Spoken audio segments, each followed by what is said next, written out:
дар шаҳри Хужанд устохонаи сафолгарон ташкил карда мешавад. Як гурӯҳи калони кулолгарон аз вилояти Фарғонаи Ҷумҳурии Ӯзбекистон рӯзи панҷум аст ки дар иншооти калони таърихию фарҳангии қалъаи Хужанд кор мекунанд. 10 нафар устоҳои авлодӣ аз Риштон, маркази тавлиди ҳунари сафолгарии Ӯзбекистон барои тайёр кардани плиткаҳои сафолӣ ҳамарӯза саргарми коранд. онҳо барои сифатан хуб омадани плиткаҳои сафолӣ аз зодгоҳашон хоки сурх овардаанд. کسب ما کلاله اتباع ما کلال ما 3 اولاد لبندن که ما لای اخدا ما براد ارشتان آوردم این لای مانده نمگش نیست آب تازنده ولی از 2 متر میبرادی خاک سرخ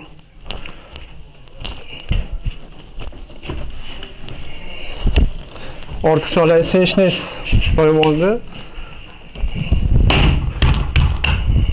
یک پلاستیک باید خوشیدن میرد آب خوش کنید این کافیل هم پلیتکا ما نمیبرد همچی که پزان دلایه زندگی ҳисобкунии дақиқи математикӣ роҳи асосӣ барои истеҳсоли плиткаҳои сафолӣ мебошад.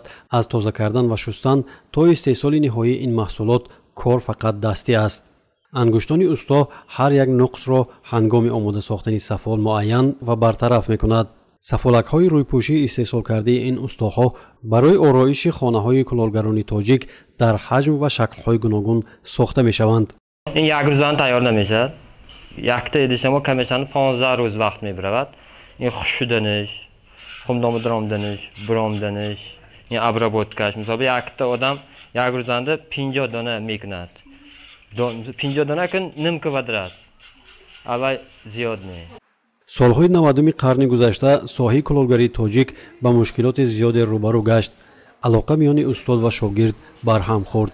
устоҳои кулолгар бошад, касбашонро дигар карданд. мактаби сафолгарии Хуҷанд бошад, ба нестӣ наздик шуд. дар доираи корҳои таҷдиду азнавсозии иншооти таърихию фарҳангии қалъаи Хуҷанд масъулин мехоҳанд мактаби кулолгарии Хуҷандро аз нав эҳё ва истеҳсоли маҳсулоти сафолиро барқарор кунанд.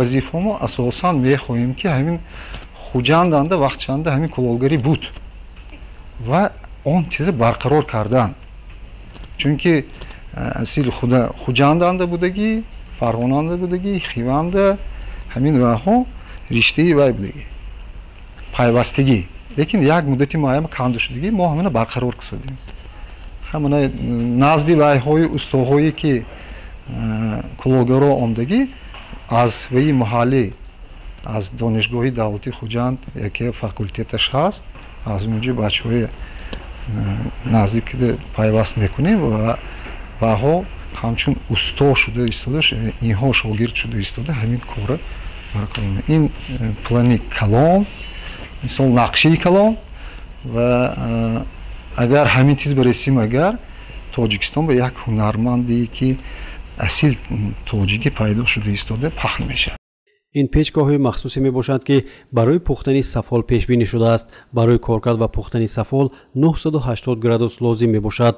بعد از پیشگاه گرفتن سفال استاها آن را با اشقاری از رنگ‌های مینرالی آماده شده رنگ و آن را به فروش تیار میکنند.